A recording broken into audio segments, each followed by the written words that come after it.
આજે આપણે કરિયાણા ગામમાં આવી ગયા છીએ અને વિઠ્ઠલભાઈ જાદવ છે એમની વાડી આવ્યા છે। એમને આ ચોખાનું વાવેતર કરેલું છે, કમોદ અથવા ડાંગ કહી શકવી।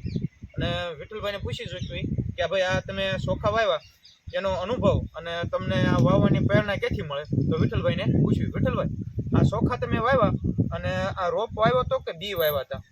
રોપ આવ્યો તો હાલમાંથી આવ્યો હતો એમ ને? અને તમને વિચાર કેમ આવ્યો ભાઈ આ ચોખા વાવવાનો વિચાર આવ્યો તમને? પેલા આવતા ઘટ્યા હા એટલે અખતરો કર્યો અને તમને આ રિઝલ્ટ મળ્યું કે ના મળ્યું? સારું રિઝલ્ટ સારું મળ્યું। તો આવતા વર્ષે તમને વધારે વાવેતર કરવાના છો કે નહીં? થોડુંક કરવાના છો, ઘરે ખાવા પડતું, બરોબર છે।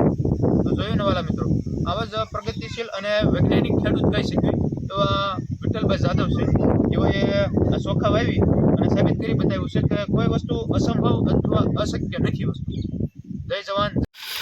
આજે આપણે વિઠ્ઠલભાઈની વાડીએ ગયા હતા, કરિયાણા વિઠ્ઠલભાઈ જાદવ।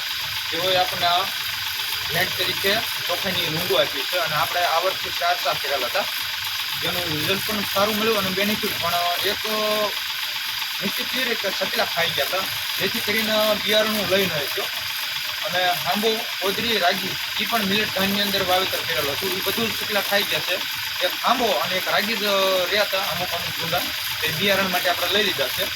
અને આવતા વર્ષે આપણે જે 3 મહિને ચોખા તૈયાર થઈ જાય, મતલબ ડાંગર કે કમોદ જે કહેવાય આપણી ભાષામાં, એ આવતા વર્ષે આપણે વાવવાનો છે। અને અમદાવાદના વૈજ્ઞાનિક છે જે કમોદ સંશોધન કેન્દ્ર છે અમદાવાદ, એ હિસાબે આપણને કીધું છે કે ભાઈ આવતા વર્ષે તમને કમોદનું બિયારણ આપશું।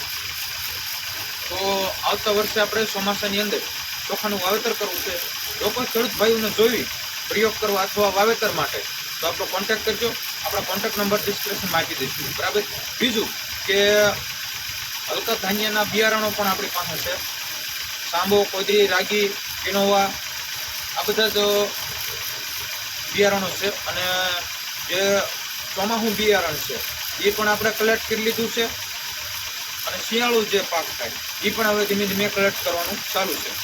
તો આ ચોખાનું આપણું રિઝલ્ટ છે અને આને સાચવી રાખવાનું છે ડેમોન્સ્ટ્રેશન માટે, જેથી કરીને કોઈ ખેડૂતને શંકા ન થાય ભાઈ આ વ્યક્તિ ખોટું બોલે છે। અને લાઈવ આપણે ડેમો બતાવીશું કે અને આ ચોખાની જાતનું નામ છે જીરા રાઈસ, જે ધીમે ધીમે જૂના ચોખા થતા જાય એમ જીરાની સુગંધ બેસી જાય એની અંદર, અને એકદમ મીડિયમ સાઈઝનો ચોખો છે અને એકદમ ચમકદાર ચોખો છે।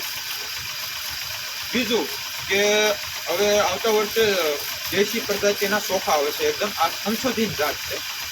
એ દેશી પ્રજાતિના છે ને એ 1 ઇંચથી 3 ઇંચ સુધી લાંબો ચોખો થતો હોય છે અને પાતળો એકદમ થાય છે, ઉતારો થોડો હોય છે પણ એને પાણીની જરૂર ઓછી પડે છે। અને આ વર્ષે મેં ચોખા વાવ્યા તો મને પૂરેપૂરો અનુભવ થઈ ગયો કે ભાઈ પાણી હોય કે ના હોય તોય છતાં ચોખા થાય ખરા। તો જય જવાન, જય કિસાન।